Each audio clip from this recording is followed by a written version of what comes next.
Bonjour et bienvenue sur votre chaîne lifestyle préférée. Aujourd'hui on commence sur mon bureau. Vous n'avez pas souvent l'occasion de le voir d'ailleurs, c'est là-dessus que je bosse et que je fais toutes mes vidéos. Aujourd'hui c'est une vidéo où il y a deux choses principales. La première, c'est qu'il faut que j'assure. Là, il faut vraiment que j'assure. En gros, je vais aller vous montrer dans les stocks Oni comment ont été envoyées du coup les différentes pièces, parce que récemment il y a eu un gros réassort. Et en fait, j'avais fait des précommandes sur un produit qui était le hoodie Sakura que tout le monde veut s'arracher. Mais les précommandes, les mecs ils ont commandé en avril et j'avais dit début juillet. Sauf qu'il s'est passé des galères, donc du coup je vous expliquerai ça sur la route. Ça c'est le premier point. Deuxième point, je peux vous montrer par exemple ce script formidable là que je suis en train d'écrire.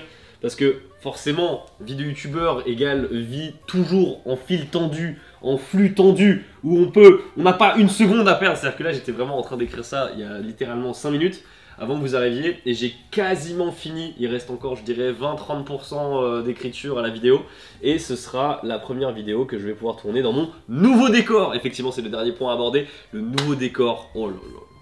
Oh là là là là, vous savez, tous les youtubeurs, quand on a un nouveau décor à présenter, on est inquiet d'une chose, c'est le watch time. Parce que vous, petit sagouin que vous êtes, vous allez forwarder dans la vidéo pour aller voir tout de suite à quoi ressemble le décor et vous barrer. Par contre, le décor, qu'est-ce qu'il est bien. Oh là là là là là là, je vous le survends, peut-être, mais j'ai aucune inquiétude. Ça a été fait par quelqu'un qui s'appelle Simon, voilà, qui m'a fait mon décor, qui a fait d'ailleurs pas mal de décors d'autres...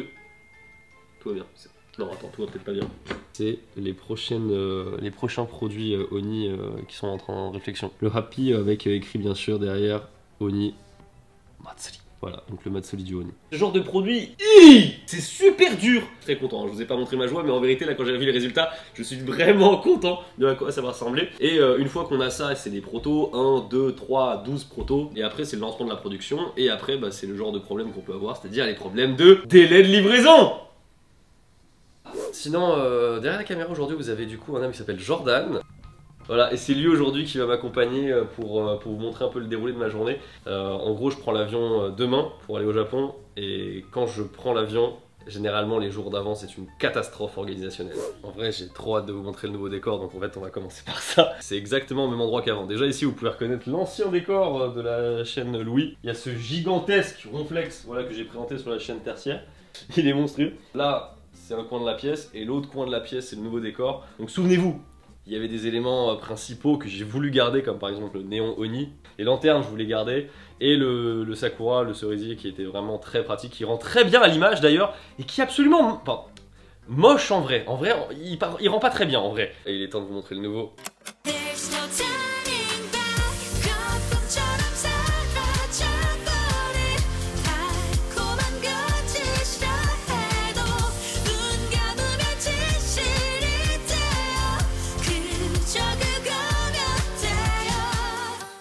Est-ce qu'il n'est pas exceptionnel? En vrai, je suis trop fier. Je suis beaucoup trop fier de ce décor-là. Il y a tellement de choses à dire. Déjà, je vous donne des conseils, hein, si jamais un jour vous voulez faire un décor YouTube. Faut que tous les éléments, en tout cas les gros éléments, soient costauds. On doit pouvoir taper dedans et que ça tombe pas. Si c'est entre guillemets branque-ballant comme ça, au moindre truc, vous allez voir, vous allez bouger, vous allez taper avec votre cul, tu vois, et ça va tomber. Donc non, là c'est ultra bien. Oh là là. Regarde. C'est magnifique. Forcément, on a voulu faire une ambiance yatai, hein, donc du coup, c'est les petites échoppes japonaises un peu mobiles. Utilité, bien sûr, d'avoir des objets abîmés, des objets qui ont été comme s'ils avaient déjà été utilisés. Et là, vous allez dire, mais ça ressemble beaucoup au restaurant Kodawari Ramen à Paris. C'est totalement une des inspirations. Mais si je dois vraiment rendre à César ce qui appartient à César, je fais un gros remerciement à, du coup, forcément les créateurs de ce décor-là, ceux qui ont travaillé dessus, mais aussi à celui qui m'a chargé, enfin qui m'a inspiré énormément, c'est Abroad in Japan. Si vous voulez voir un décor YouTube magnifique, allez voir son décor YouTube. Je n'ose pas imaginer le prix de l'installation qu'il a fait parce que c'est tout bonnement dingue. Le premier élément qui était important pour moi ici, c'était la tôle. Je voulais de la tôle abîmée. Tout est vrai, hein. Tout est vrai, c'est de la vraie tôle, tout ça. Et c'est ça qui donne du cachet, parce qu'on s'en rend pas compte, mais ça aussi, c'est tous les éléments qu'on voit sans les voir. C'est très important dans un décor YouTube. Et ce que je me souviens, quand j'avais abordé le mec, justement, qui allait me faire ce décor-là, je lui avais dit en premier, tu vois tous les décors épurés des youtubeurs et tout, poubelle. Je veux que ça soit le bordel. Là, il n'y a pas grand-chose. Il n'y a pas grand-chose pour le moment. Mais c'est histoire que progressivement avec les vidéos il y ait de plus en plus d'éléments. Mais sinon je voulais une atmosphère très chargée, tu vois. Il y a des trucs là, il y a des câbles qui pendent. Je voulais un truc chargé de fou, le bordel. Les affiches, toutes les affiches sont vraiment des affiches japonaises et tout, il y en a un peu de partout. Là on a un faux sol pour pas abîmer parce que ça on voulait pas niquer le parquet. Donc du coup on a le faux sol ici et forcément une bouche d'égout. Alors c'est un tapis, hein, c'est un tapis totalement, mais je suis sûr que si je vous l'avais pas dit, ça se voit pas tout de suite. Il y a beaucoup de choses qu'on n'a pas mises aussi. Il y avait beaucoup de choses à la base qui avaient été prévues, qu'on a enlevé. Il y avait notamment des espèces de néons LED lumière qu'on a décidé de pas mettre à la fin. Ce genre de choses, c'est des néons avec on peut mettre une lumière derrière. En vrai, on s'est dit flemme, tu vois. On s'est dit flemme, on va le laisser là comme ça, un peu bazar, tu vois, c'est très bien en bazar. Pareil, le ventilateur, il y a une vieille radio, il y a plein d'éléments comme ça, vraiment très un peu authentique d'un vieux Japon. C'est tout ce que je voulais. Forcément, l'installation du néon Oni, même s'il dénote un petit peu, je trouve, dans le décor, il est quand même très important parce que c'est quand même ma marque et tout, et c'est très important pour moi que ça ressorte. Ça, c'est du faux béton. Forcément, le décor a été réfléchi pour que je puisse aller derrière, bon, en me cognant bien sûr, mais ça c'est dans tout le décor on se cogne. Et du coup on aura un plan comme ça où je pourrais faire peut-être des dégustations éventuellement, en vrai j'ai surtout pensé pour les Japonais qui arrivent d'ici quelques semaines en France, pour leur faire des dégustations de pain, de fromage, tu vois. On pourra les aligner tous les trois ici. Avoir un super cadre comme ça devant, ça va être magnifique. Si on veut regarder dans les détails, je suis très fier de ça. Rappelez-vous, j'avais acheté fausse brochette comme ça en cire. Regardez derrière, c'est complètement fake, il n'y a absolument rien. C'était totalement en vue de ce décor là. Alors pourquoi? Petite anecdote, le décorateur voulait mettre un steak, un faux steak en cire. Puis sur le devis, c'était écrit que le faux steak en cire coûtait 400 €. Je lui ai dit, je vais trouver une autre solution. J'ai acheté ces 5 brochettes, chacune m'a coûté je crois même pas 10 balles. Une passoire, on a hésité à l'accrocher un peu quelque part ici, finalement on s'est dit on la laisse là, elle est tranquille. Petit détail qui tue, même si je pense que je ne l'utiliserai jamais, c'est qu'en dessous de ceci, il y a une mini machine à fumer. L'idée c'est que ça fasse de la fumée en fait comme ça. Bon c'est invisible hein, clairement, on ne le verra jamais. Et enfin, l'élément qui a coûté peut-être, qui a coûté le plus de temps et le plus d'efforts pour les ébénistes, c'est ce qu'on ne voit pas trop. Comme d'hab. Les choses, ça là, ça a été fait main avec la méthode traditionnelle. C'est vraiment du papier, c'est magnifique. Ma mère, elle est arrivée, c'est le premier truc qu'elle a remarqué. Il y avait cet énorme machin là, avec les lanternes, toute la lumière allumée. C'est ça qu'elle remarque en premier. Parce que les Japonais, ils savent que ça, c'est exceptionnel. 2 jours et demi d'installation quand même. Et en termes de budget, à ton avis combien? 3000 €. Mais voilà le résultat. En plus, ce qui est trop bien, c'est que tout est connecté. J'ai maintenant une télécommande comme ça pour éteindre le néon, éteindre le reste, rallumer le reste, rallumer le néon. Ah ça fait plaisir. Bon écoutez, voici le décor. Nous on va partir pour les stocks Oni pour vous montrer un peu comment ça se passe. Vous vous souvenez quand je vous disais que les Audi Sakura sont arrivés, donc du coup on les a tous envoyés et que là je voulais retourner pour recompter tout ça. Si vous voulez, sur la boutique il y a un truc qui s'appelle le back in stock. Imagine il y a une rupture de stock sur un produit, et bien tu peux t'inscrire et du coup tu peux entre guillemets mettre ton adresse mail pour qu'on te prévienne quand le produit est de retour. On a remis le produit là en ligne là. Ça a envoyé quelques notifications back in stock parce que c'est payant ce genre de truc, et donc du coup je sais pas combien on a été envoyé. En 30 secondes il y a eu 4 commandes instantes. Fantastique, j'adore gagner de l'argent. Mais attendez, je veux regarder un truc. What? En gros là actuellement il y a 37 paniers d'actifs. Non, 40 paniers d'actifs qui sont activés en l'espace de... Oh mais c'est incroyable. Quand j'ai commencé à faire le Audi Sakura, j'avais 500 pièces. C'était une énorme broderie, du coup le prix où je l'ai acheté il a explosé, et forcément le prix où je le vends, bah j'essaie de ne pas le faire exploser, mais bon du coup je suis allé à 90 balles. Ça a fonctionné de fou. Le produit est parti trop vite. Du coup ce que j'ai fait, c'est que j'ai fait des précommandes, alors que je déteste les précommandes. J'avais fait une recommande de juste 300 Audi, et j'ai vu que la demande elle continue encore plus. Donc j'ai recommandé 300 ou un peu plus je crois, quelque chose comme ça, ce qui fait qu'en premier il y a un petit délai entre temps. Et l'usine s'est servi de ça comme excuse un petit peu pour dire bah attendez il y a eu du retard, mais vous avez fait ça en 2 temps, alors que techniquement ça change absolument rien pour eux. Mais du coup c'est pour ça qu'il y a eu un peu de retard et j'étais un peu limite. Et puis sur ce bah écoutez, bon on y va là, faut qu'on y aille. Combien de personnes tu bosses en tout pour tes 2 chaînes? En fait je me suis jamais posé la question, mais c'est beaucoup hein. Genre il y a 2-3 ans je pense, j'avais fait un graphique un petit peu pour expliquer avec combien de personnes je bossais à peu près hebdomadairement. Mais là, déjà rien que pour les fringues, il y a déjà 7 personnes. Pour les vidéos je pense, si on oublie tout ce qui est sponsor et tout, là on est beaucoup moins parce qu'il y a genre mon monteur Emeric qui est on va dire vraiment attitré, il y a Léa forcément qui bosse là typiquement sur cette vidéo, sur les shorts aussi, sur les vidéos de la chaîne rediffusion aussi, donc beaucoup de trucs. Ouais donc montage on n'est que 2 plus moi tu vois. Mais par contre après pour les trucs partenariats, pour les partenariats, je gère beaucoup moi-même les trucs. Ça, il y a beaucoup de gens qui me le disent, même dans le milieu. Ils me disent ouais, c'est pas que j'ai du mal à déléguer, c'est juste que je trouve ça plus classe, tu vois. Ouais. Je trouve ça plus élégant entre guillemets quand une marque, tu vas, quand c'est toi qui réponds directement. Alors il y en a qui disent que ça fait moins pro et du coup ils te prennent de haut. moi j'ai jamais eu de ce genre de soucis, tu vois. Après, c'est vrai qu'il y a différents stades quand t'es youtubeur.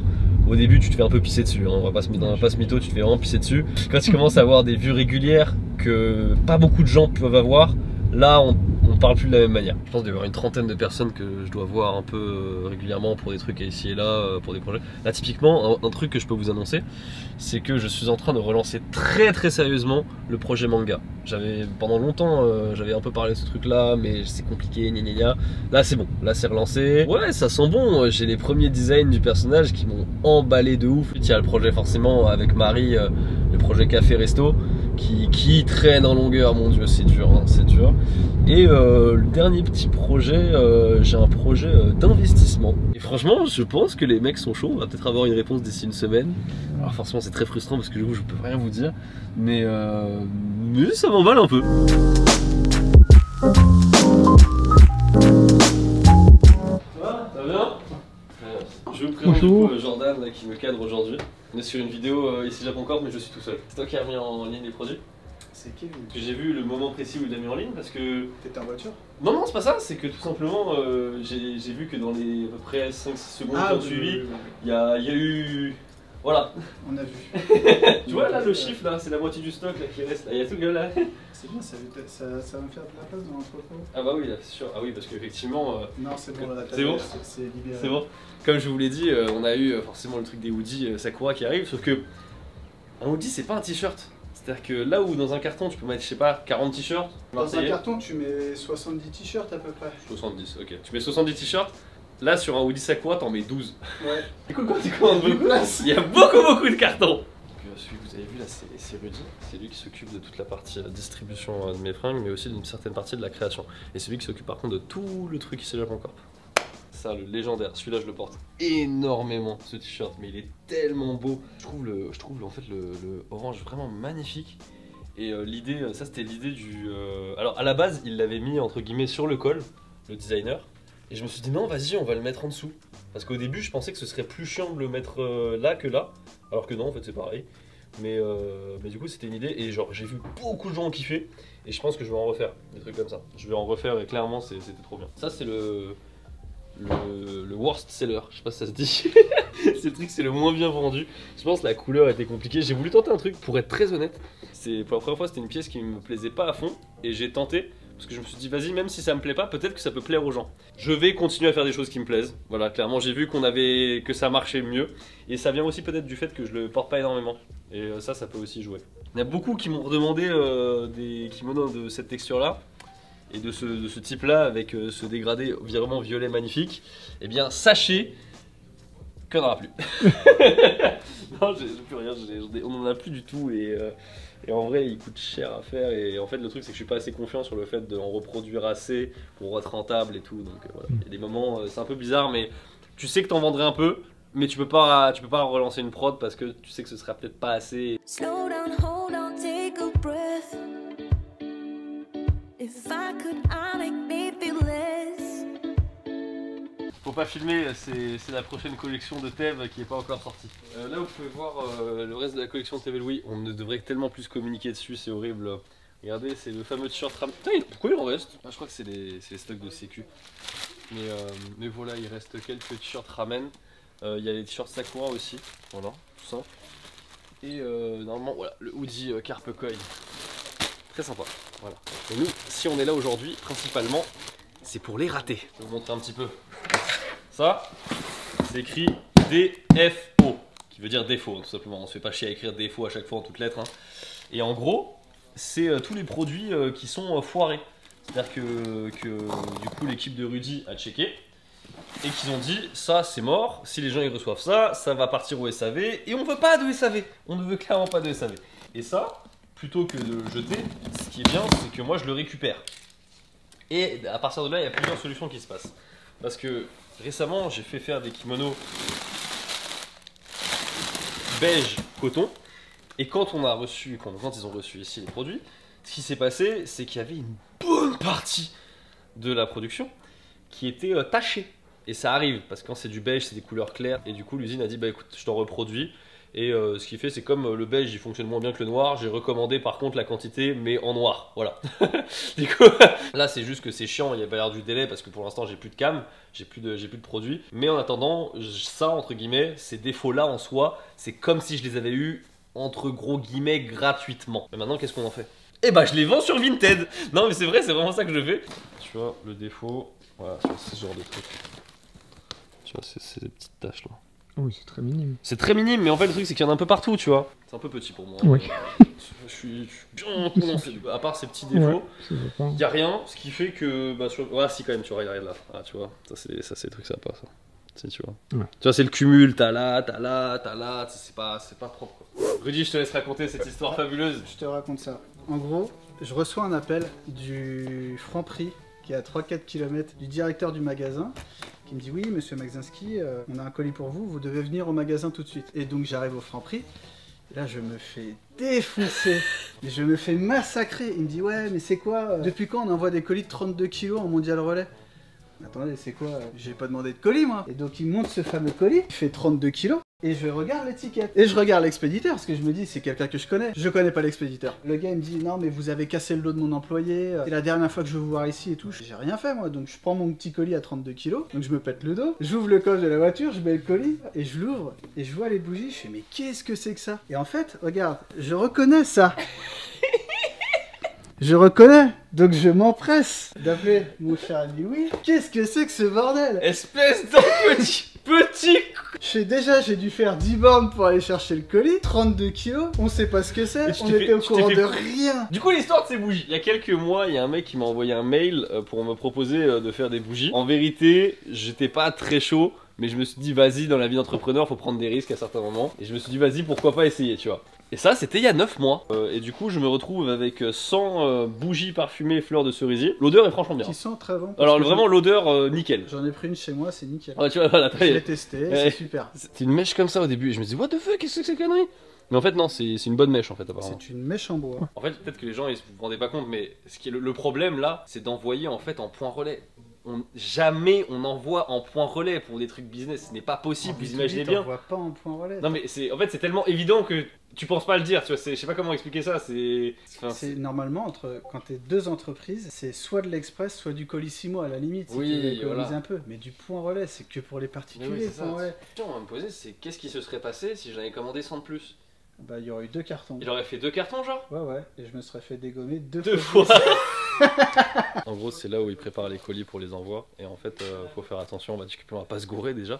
Et ce qu'on fait quand on a des grosses commandes, typiquement quand il est avec les Woody Sakura, c'est que d'abord ils prennent les commandes où il y a que le Woody Sakura. Et après, ils font les commandes où il y a d'autres trucs avec. Parce que là, t'es plus à même de faire des erreurs.